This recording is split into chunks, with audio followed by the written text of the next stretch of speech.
आमचा नको आम्हाला.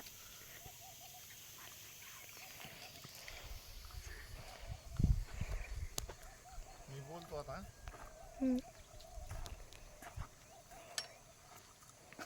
तर नमस्कार मित्रांनो, ही आपली हिरे इथं पलीकडं आणि हे मासा बघा. गेल्या 4 ते 5 दिवसापासून सलग मासे मरत आहेत. बहुतेक तुम्हाला वाटतंय की वायरमध्ये प्रॉब्लेम असेल किंवा मोटरमध्ये, आपली मोटर पाण्यातली. तर मासे कंप्लीट आहे बघा हिरा आपली इकडे.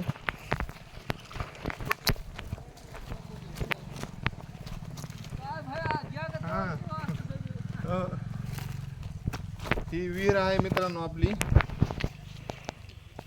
बघू शकता. काय होईल, पाण्यातली मोटर असल्यामुळे काहीतरी मध्ये जॉईंटवर कुठेतरी प्रॉब्लेम आहे बहुतेक. तर आज आपण ह्या हिरीमध्ये जवळजवळ 10 वर्षापासून मासे टाकलेले आहेत आणि आपण पाळलेले मासे. ते खूप दुःख होईल आहे. 4 मासे माझे मेलेले आहेत आणि 1 कासव. तर मी आता हे मेलेला मासा म्हणलं वा की आपण मासा हे आंब्याखाली पुरावं, कारण आंब्यालाही त्याच्यापासून खूप बेनिफिट्स होतात. आंब्याला टाकून देण्यापेक्षा म्हणलं त्याला इथं आपण या आंब्याखाली करून घेऊ. आता करतो.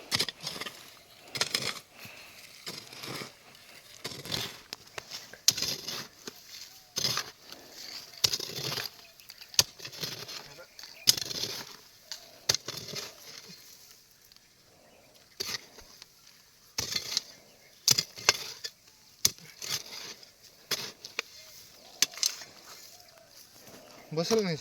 बसतोय. थांब ना, बघ ना. बसून उठाले. बघ बरं. सर सर हो का मित्रांनो, 3 ते 4-5 किलोचा मासा आहे. हो का, कतला मासा आहे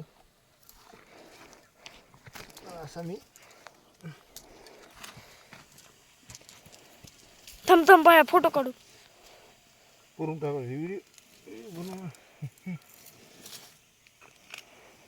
टाकलेला आहे पुरून मित्रांनो.